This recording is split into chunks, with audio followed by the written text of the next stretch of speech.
On today's podcast, in light of World Infertility Month, we are going to get into the details of the real cost of in vitro fertilization and infertility.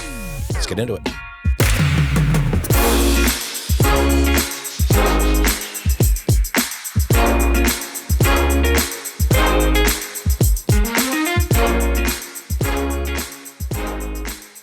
Hi, everybody, and welcome to another episode of Dollars and Cents, HAPO Community Credit Union's Financial Literacy Podcast. We are diving into a interesting topic today about IVF. Alissa, who is our amazing graphic designer in the marketing department here at HAPO, is joining us as our resident expert. She is not a medical expert. She's a graphic designer. We want everybody to know that this episode is not about medical advice. This is about Alissa's experiences and other people that you've met and their experiences going through fertilization treatment.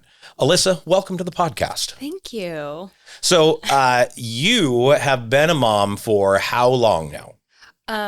A year and a half almost. Okay, so we're talking about a little over 2 years ago, you began down, probably 2.5 years ago, you began down this journey of IVF. Not at all. No. Long before. Oh, okay. So how much planning and preparation did you and your husband have in this path to get to where you are now? I mean, planning and preparation from the beginning, zero. I mean, a lot of people go into infertility, I would say, not expecting it. A lot of people are surprised by a diagnosis, and that was the case for us. So perfectly healthy people in 2020, we decided we wanted to start trying and having a child, and it became a very lengthy process for us, and that is the case for most people. So even just to get a diagnosis of infertility, which is a medical diagnosis, you have to be trying for 1 year if you're 35 or under, or 6 months or more if you are 35 or over as a female. Okay. And most medical diagnoses are given to females, even though male factor is about 50%. Most diagnoses and most treatment is left on the woman. Interesting. Is there any particular reason for that you are aware of? I mean, there's a lot of it. So even in cases of male factor infertility, how do I say this in a very polite, non-medical or medical sense? Even in cases of male factor infertility, women often have to undergo the treatment. So if you're doing something like IUI, you still have to undergo some form of medications. Okay. And that is what is commonly known as like a turkey baster method for people who aren't familiar. And if you're doing something more invasive like IVF, it's a very finite process. Females have to undergo many hormone treatments. Yeah. In a nutshell, like without going into detail about what those are. And so what their goal is to retrieve eggs, and then male factor, you retrieve sperm, and they put them together, obviously. But the medications and the treatments that women have to undergo are just very robust. Yeah, it is in childbirthing a very lopsided 50-50. It requires both sides, but it is very much more on the woman's side as far as the entire process. Guys get off easy on this one and literally just have to attempt to be as supportive as possible. Good on you, ladies, for everything that you go through when it comes to this. Yeah, I said the other day just to a coworker that the burden of motherhood being the default parent really does start with infertility. You are the one dealing with the bulk of the treatments. You're the point of contact. So it's really on you. So in that talk, you used two acronyms, IUI and IVF. What are those? What do those two acronyms stand for anybody who doesn't know? Yeah, IUI, intrauterine insemination. Okay. And IVF is in vitro fertilization. There are a lot of other methods that people will use prior, or there are a lot of different methods prior to IUI. A lot of people do an OI, hold on one second. Mm-hmm. Oh, yeah. A lot of people would do an OI, ovulation induction, which are often referred to by the medications given, which are letrozole and Clomid. Okay. That's a mouthful. Yes. And if that doesn't work, natural progress goes to IUI. And if that doesn't work, very often the next step is IVF. Okay. And of course, there's so many other things that go along with that, like third party, which is, like surrogate. No, third party is more like egg, sperm, or embryo donation.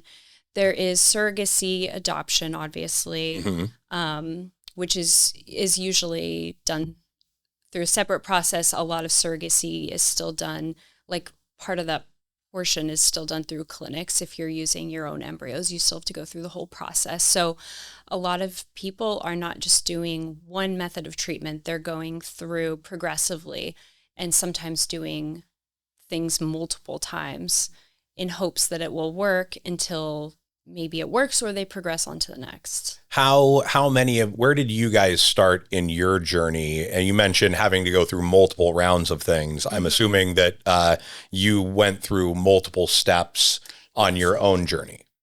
Yeah, so we did the ovulation induction. Okay. It immediately did not work. So at that point, we progressed to doing IUI, and IUI with what are called STIMs, stimulating hormones. Okay.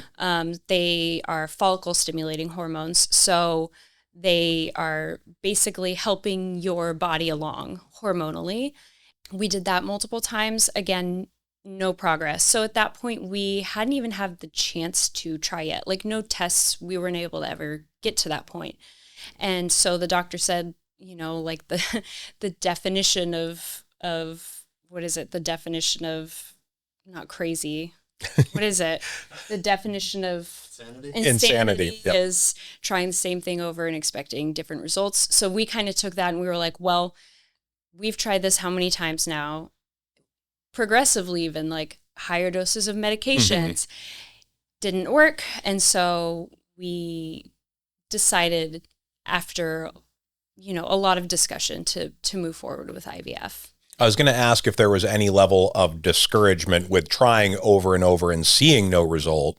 At some point, you just mentioned a long discussion of wanting to move forward. Was part of that discussion whether or not you wanted to abandon the process? It's not a matter of wanting to. It's whether or not you needed to? No, it's financially. Okay. Are we able to? Because at that point, so the second that we were referred to the fertility clinic, as somebody who is not covered by insurance, you are told flat out like, okay, your insurance is not covering anything from here. So even just a consultation with the doctor, I think it was about $300. And then, you pay for the cost of the medication, diagnostic testing, blood work, ultrasounds. Every time I went to the doctor, it was actually an ultrasound, $168 for every visit. So you pay upfront and you're not able to do payments or anything. You have to pay in full upfront before you can go into your appointment. And so that was kind of the first step in like, oh, this is really serious. Like this is not a joke. And this is a burden. Yeah, there's no paying out over time on this. This is upfront, which means either having the cash resources available to pay for this, taking out some sort of a loan in order to have the cash resources and now paying that loan back, or potentially floating a credit card to utilize these, which is going to be a big impact on anybody, family-wise, financially, to jump into this process. So that's a pretty big decision. having those healthy money conversations and how that impacts this is going to be a big thing. Have you found in your research that there are a large number of companies that cover this, or is this a few and far between type of a situation where insurance covers IVF or infertility? I don't know the statistics on it. I have looked it up in the past. I don't have them on me. It's becoming more common, more so with large companies, but it's not that common. And the problem with insurance is that even with insurance coverage, it can be limited. You can, well, and then there's state coverage as well, so that's also different. But with employer-sponsored coverage, so there are a lot of limitations that can happen. Sometimes they will require people to go through processes that are unnecessary for them. So they might say, okay, we'll only pay for IVF if you try IUI 3 times and it doesn't work. And so you could be spending time and energy and resources, depending on the insurance plan, maybe having to pay for very expensive, in the thousands of dollars medications on something that you know is not going to work, depending on your diagnosis from a doctor. For us, that wasn't working. We never even got to follow through with one IUI cycle. So it would be extremely pointless. Like if we can't even follow through to have a requirement like that. There are also plans that will cover maybe 1 round of IVF. Some include medication, some do not. They are not all comprehensive, and comprehensive is the ultimate goal. Yeah, be able to get everything covered for this process, or the vast majority of it, without having any gaps in that. It sounds like anybody who is in this situation looking to pursue this should 100% be looking into that coverage, what they do or don't have covered in their own insurance, before getting too deep or starting to have that financial discussion of, can we afford to do this? And the same goes for state mandates too, because there are limitations. You might have to, depending on the state, live there a certain number of months or years, and have that proven like residency. Okay. They might also require you to have a certain type of employer-sponsored coverage. It might, like you can't be self-insured. So there are issues with state mandates as well. And again, some have very limited requirements. I forget how many states offer IVF, but I think it's the lowest. It's like it's you might have infertility coverage, but the number of states that actually offer IVF, which a lot of people need, is limited. And IVF, the full process there, that is the harvesting of the egg and implanting the egg, correct? So there are generally 2 stages of IVF, and after our IUI failures, we progressed to IVF, and we ended up doing 2.5 cycles, because there's always something that happens. And so the first step of the process is called the retrieval process. Okay. And which has in the past been called harvesting or something. Yep. I think just terminology wise, retrieval is just maybe a little less, a little more humane. Yeah, it just the sound of it. And then the second stage of the process is transfer. Okay. So taking the acquired egg and transferring it in to attempt to create the pregnancy. Well, so part of the retrieval process, so you go through all of the medications, ultimately your surgery. It is a surgery. you're put under and they surgically remove your eggs. And then they do, the embryologists do one of two methods. There's traditional, and then there's something called ICSI, ICSI. And it's a method. There are two different methods. One is where they just put both egg and sperm in a petri dish and they let the sperm just naturally meet the egg.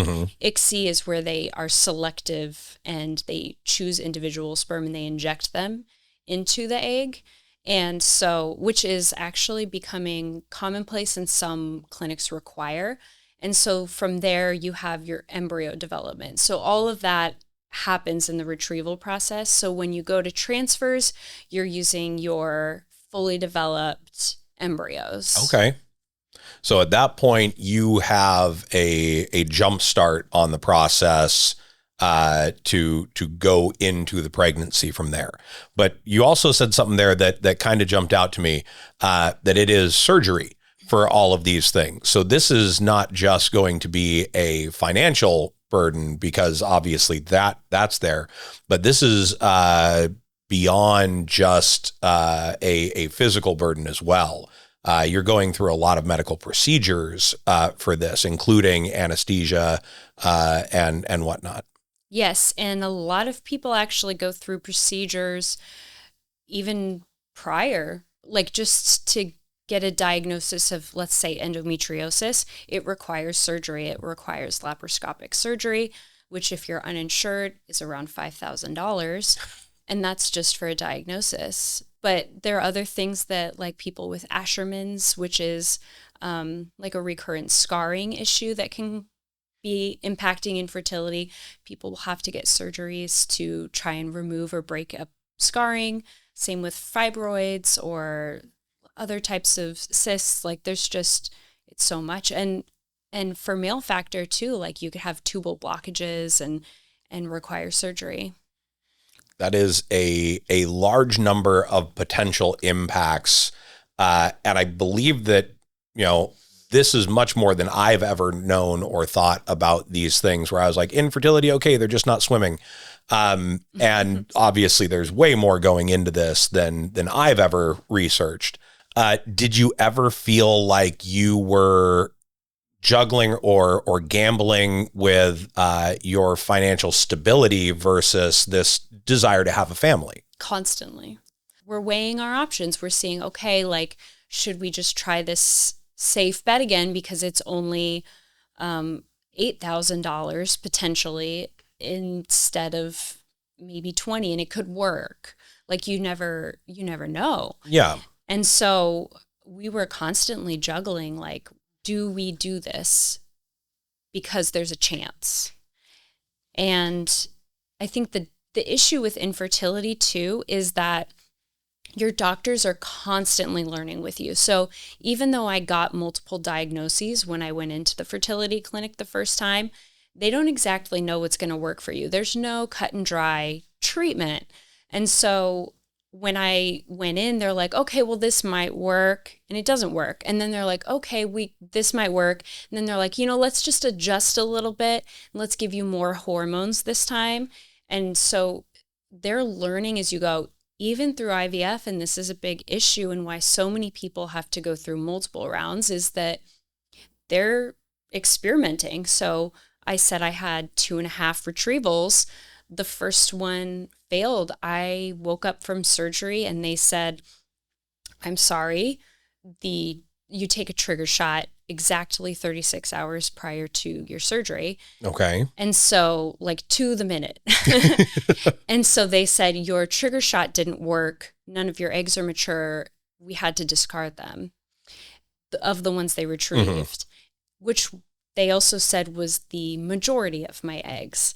And so luckily they didn't retrieve all of them before finding that out. I was able to go back 2 days later and try again, do a different trigger shot. They're like promising, like, okay, this one's going to work. Like, this is our sure one. And it did, luckily, but you never expect things like that to happen. And then your doctor knows, okay, next time we have to give you this other medication. And it could have ended up that they took all the eggs. I would have left with nothing, and we would have paid for all of it. You don't get your money back. At which point you start wondering, well, why didn't you use the surefire version in the first shot? That. Why is the other one an option? But I think it has to, I think it just has to do with the effect on the body in part. And I don't know. Yeah, I feel like the other aspect of that might be maybe don't take all of them if you're not sure that this is going to happen. I feel like I would have some big questions at that point in time. And maybe in a situation like you postulated, if they had gotten everything and had the trigger shot hadn't worked, I'd be coming out of that with like, okay, so you probably told me that this was a potential, but now I'm blaming you as the professionals for failing to come through for me here. Well, and the hard part is like, it's so hard to blame because it's like your body's just not responding. Mm-hmm. And everybody is so different and you just can't predict it. So it makes it extremely difficult to predict your costs, even though you might know like, okay, this is about how much we have to pay for this IVF cycle that we want to do. Like you can never predict what's going to happen, if it will work, if you need to try it again. And so it was constantly weighing on us. So was the trigger shot another doctor visit to get that, or is that self-administered? Self-administered. So all shots are self-administered. You say all shots. How many shots do you believe that you went through during this process? You know what? I actually have a planner and I tracked at one point. I know it's in the hundreds, but I don't know exactly how many. Low hundreds, high hundreds? Were we pushing 4 digits? No, I would say hundreds. I don't know exactly where that would fall. Probably under 500. Okay. That's still a lot of shots to give yourself. And this was over what length of time that you started doing these shots to where you finally were successfully pregnant and no longer needed to give yourself shots? Well, that's also complicated. No, so even prior to IVF, I did the IUI cycles mm-hmm. with the medications, which are, the stims are all shots. Okay. And you often have to take multiple a day. Usually I think it's like 2, but during the process, we had multiple failures. So, next cycle you have to keep taking shots and then they might extend it and then you're taking more shots. And even after an embryo transfer works, and you're pregnant, you have to continue taking shots. Because there's a lot of hormone activity going on at that point in time, and you want to make sure that this is supported. Yeah, it's literally supporting hormones, so supporting the pregnancy. And so you take the shots until week 12 usually. And so that's a lot of shots because you start them prior to the transfer as well. So I was going to say, if you got up in the 400 range, shy of 500, that is definitely a lot of shots. Yeah, on a daily basis. That's 2021 until now. Periodically, depending on where we're at in the process. So, did you start this process with any fear of needles? No, but I can't do it myself. Okay. I did try injecting myself when my husband was on a business trip, and I don't want anybody out there with like a needle phobia but I did bend the needle trying to put it in, and it was a horrible experience. And then I had to ask my mom to come over and do it for me because it was really bad. I was going to say, I don't have any particular fear of needles myself, but I think I'd be in the same situation as you. Would I be capable of doing that? Would I look away and then miss the target, or would I have to watch that is a whole thing. Like that is in and of itself one very small factor of this entire situation that you've been in. Yeah. And they say I think the shots is a big part of like the discussion around IVF, but honestly, like that's nothing compared to just the burden you carry and everything else you have to deal with, like the mental load. And I was going to ask, in the mental load, how would you say that you dealt with any levels of depression going through this while working through the process of getting from there to here? I think I would not say that anything I did is anything that you should emulate. I think the best thing that people can do is just have a person, whether it's their partner or family member, that they can really open up to and talk to. And I was lucky to have that. I think it's difficult because if you don't find somebody, if you don't know anybody who hasn't been through the process or who has been through the process, then it's hard to discuss with them to where they understand. I think a lot of people, they want to reassure people who are going through infertility and treatments and maybe give advice, but really all people want to do is be heard and be listened to and just maybe vent at times. But having somebody to talk to, particularly somebody who has been through the process, is the biggest help to the mental load. Finding somebody like a therapist is great, but I would highly recommend finding somebody based on my own bad experience who is familiar. So maybe finding somebody online if you don't have somebody in your area, somebody who's familiar with this, maybe been through it themselves or just takes on these clients as a specialty. Some clinics do offer this service or may work with somebody in particular, so maybe reach out. But yeah, I think depression is very common, and even just the mental burden itself, like the issue with I wouldn't even necessarily say depression, but just like the drop in hormones is very similar to menopause. Okay. And so you might not be suffering from depression, but you might go through bouts that are depressive, and like, you might not need a diagnosis and treatment. Some people might. It just depends on how you take it. And, as long as you're opening up and talking with people, maybe they can help point you in that direction if you need it. But and I'm going to guess that there's some online Facebook support groups, but I'm also going to guess that maybe an open public group on Facebook, you might find some people that are going through that, but you might also find some standard social media situations where trying to find yourself a more professional or closed group that has been through it. Because it does sound like this is a very unique is not as in it only happens to one, but it's a very unique mental pressure that you're going through with this. Yeah, it's not unique in the fact that it's like not common, because one in six couples suffer from infertility, but it's a unique bond that we all have. There's a saying in the infertility community that we are the worst club with the best members.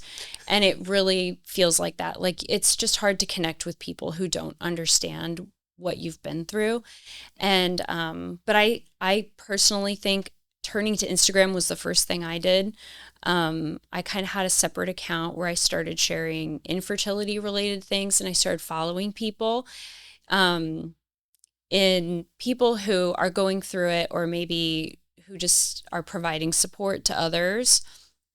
And then podcasts, there's more and more podcasts coming out, great ones, educational and supported or support related.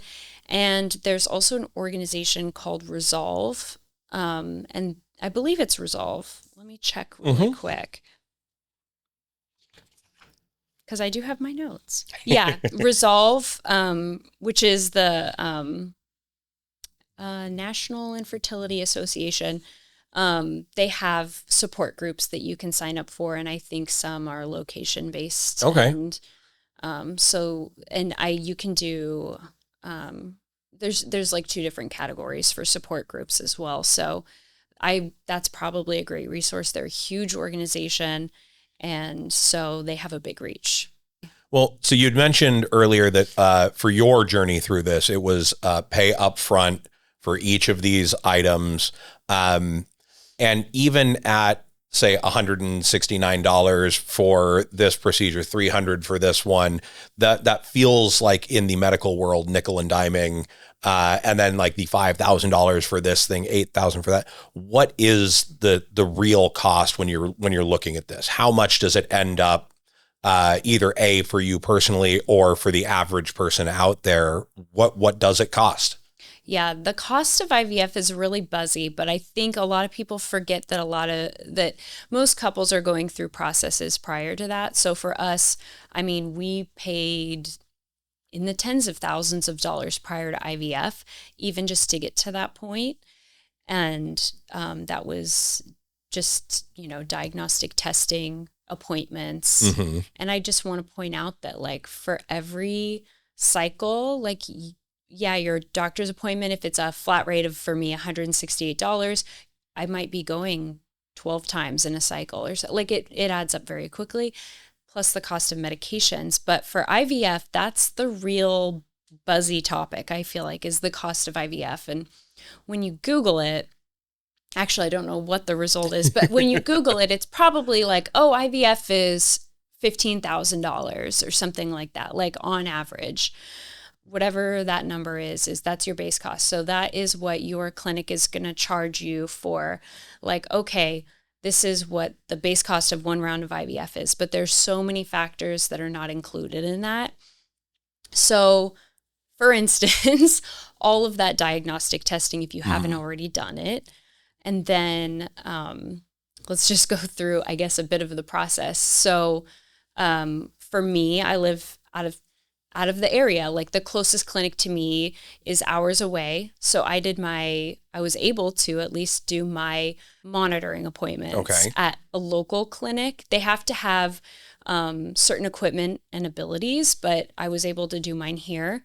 But because of that, it's not included in the base price of my IVF. So I still pay all of these additional fees and just the appointment cost, but also procedures I'd pay to get them done here unless I wanted to travel there. Okay, at which point you're taking into account the cost of travel to balance that out against the cost of paying above and beyond for the procedure. And the cost to do the traveling is, at least for me and what I've heard from most people, nearly impossible, because I would get a call while I'm at work saying, hey, we got your blood work. Like you're doing blood work every few days. So, hey, we got your blood work results.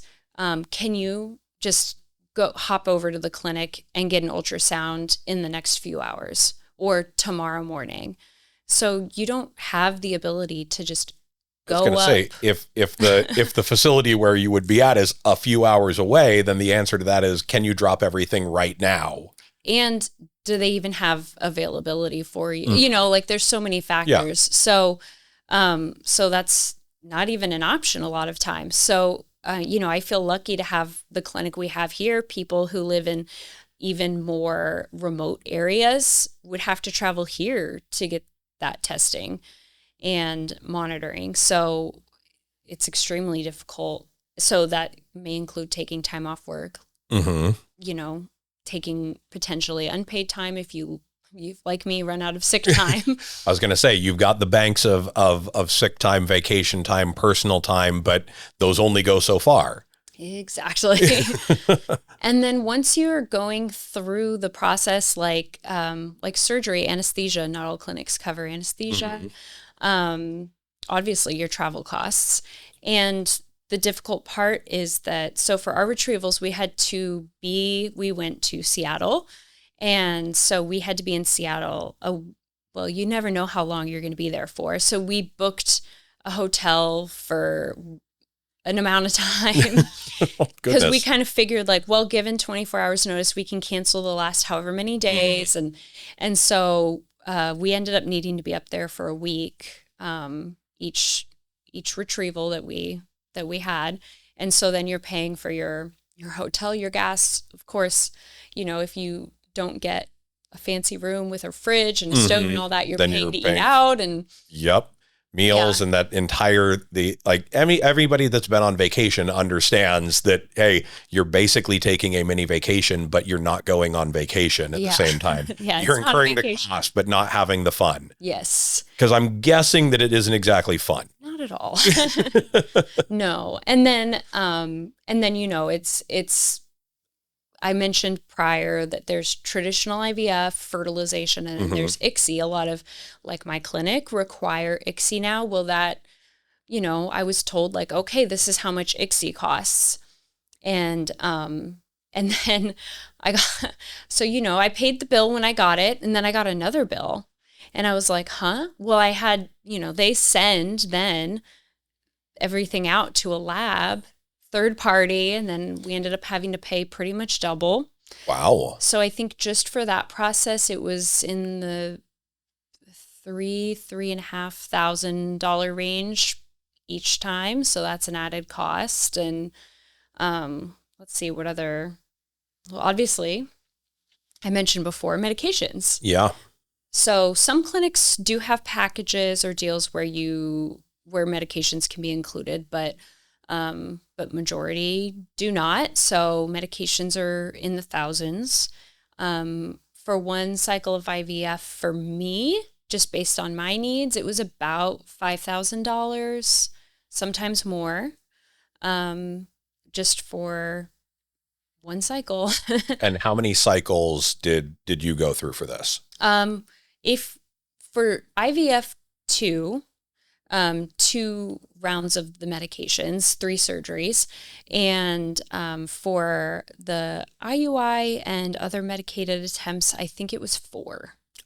All right, so like we're well beyond the 15,000 estimate roughly as the base cost at this point in time. Oh yes, and then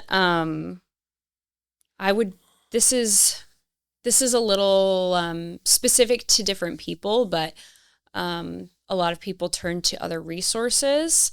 And so you're either based on your doctor or based on books or other things, you might decide to take supplements. Some can get very expensive and add up fast.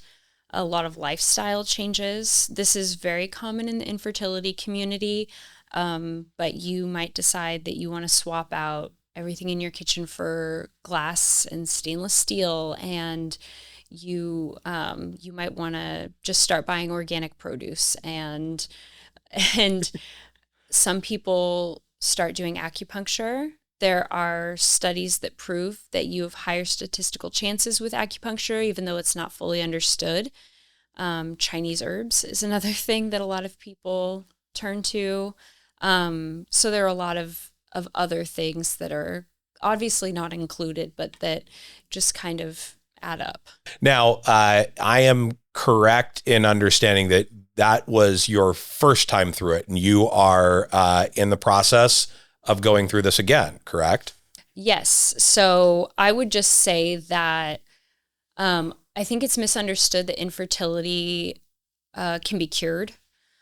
Going through anything, whether you already have a child or you're going through infertility and have a child, it's not curing your infertility. Mm-hmm. So I will always associate myself with infertility. I will always, for as long as we want a family, I will always be infertile.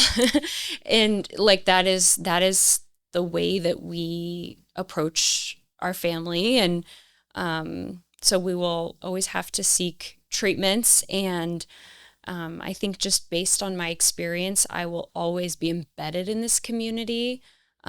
Just what I've gained from it is never going to leave me. So for the people out there that are listening that might be right on the doorstep of this journey themselves, do you have any advice, any first steps that you would tell them to look into? I would find somebody to talk to. First of all, even if you're just trying to weigh your options, obviously talk to your medical professionals. Find somebody in the community. You don't want to be seeking advice necessarily from other people because everything is so nuanced and everybody is so different, but just for the support. And maybe they can share their story and maybe it gives you some peace of mind, or maybe if you're afraid of IVF or the needles or anything like that, maybe it can help you decide, like have the confidence to move in a certain direction. Or if you do not have good state mandate coverage or employer sponsored coverage, there are a lot of resources. Some clinics offer low income options, financing options, and just like lower cost options. Okay.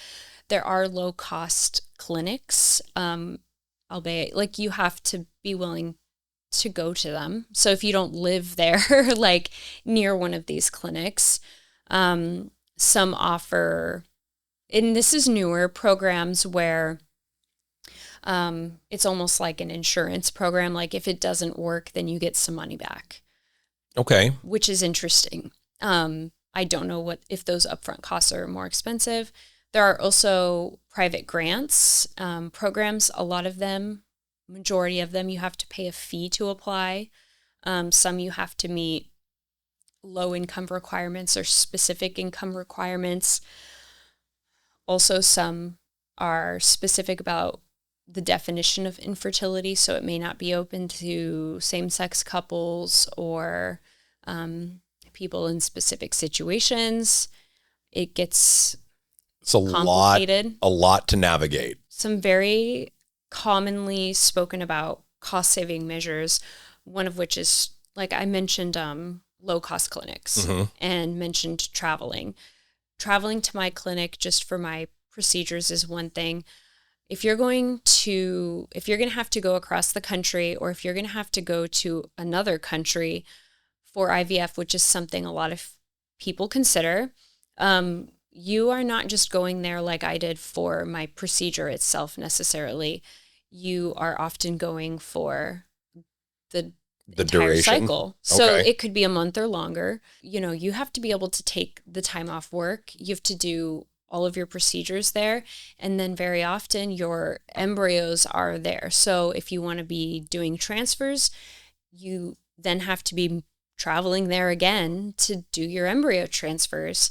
And some people do actually transfer embryos to a different clinic. I don't know how that works from a different country. So that's something very large to consider. Yeah, that is the logistics of that, I'm sure, are a whole thing in and of itself. Yes.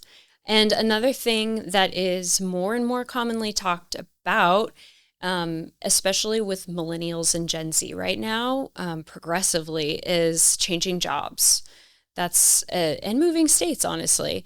There are caveats with everything. Similar to the state mandates, you might have to live in a state a certain amount of time before you can, receive those benefits, or it might depend on your employer. Potentially even your employer needs to be based in that state. I am not sure. Yeah. Every situation's different. Exactly. And so like the same goes for your changing a job. You might have to work there a certain amount of time, like a year prior to being able to utilize those benefits.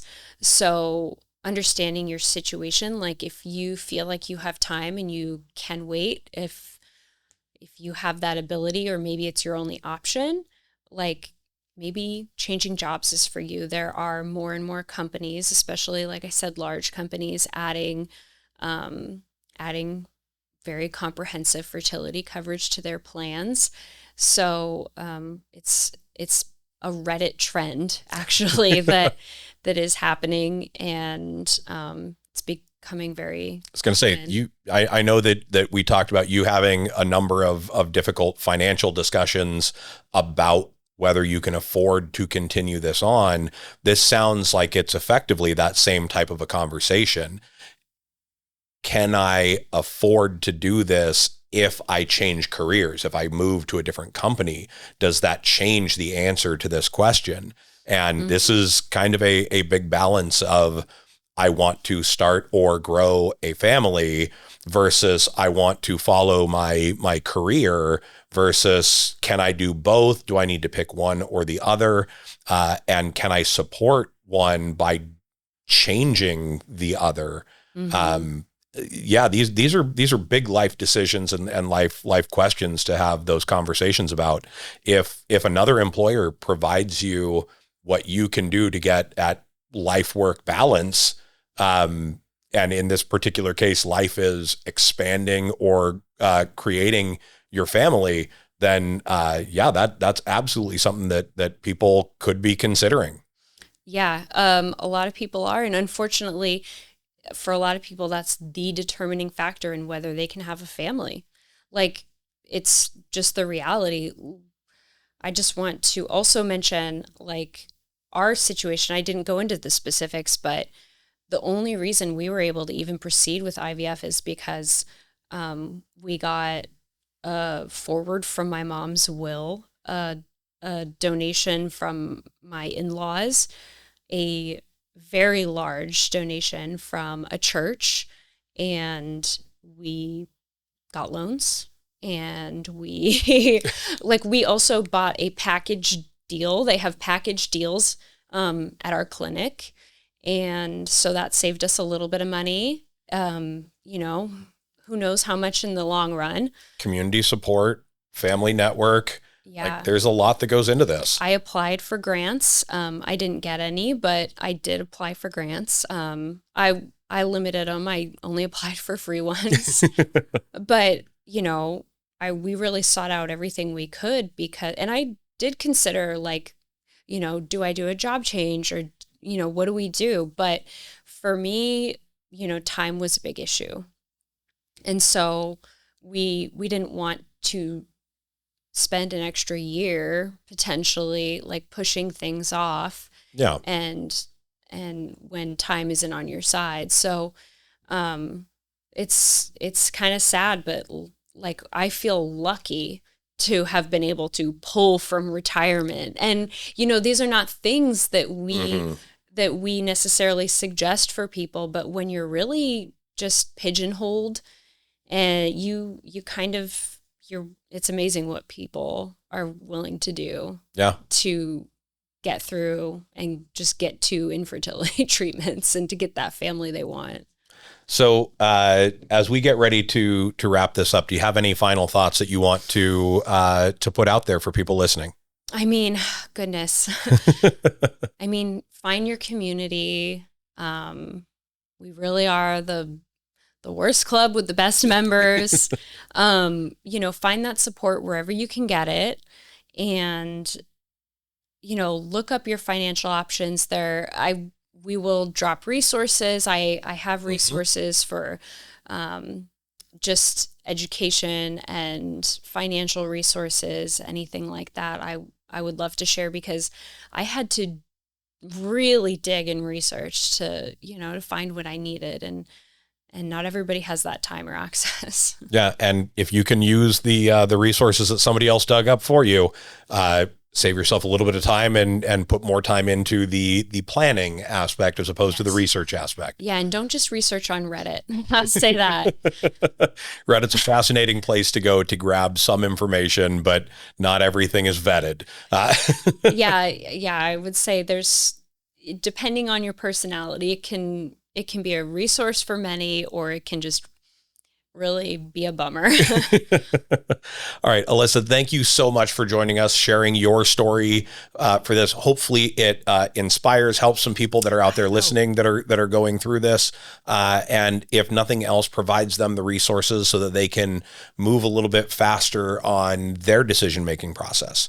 I hope so. Yeah. I feel like I have so much more I could say. So really, a blog post and having some resources will kind of wrap everything up. Perfect. Well, once again, thank you very much. And for everybody out there, this has been Dollars and Cents, HAPO Community Credit Union's financial literacy podcast. Until next time.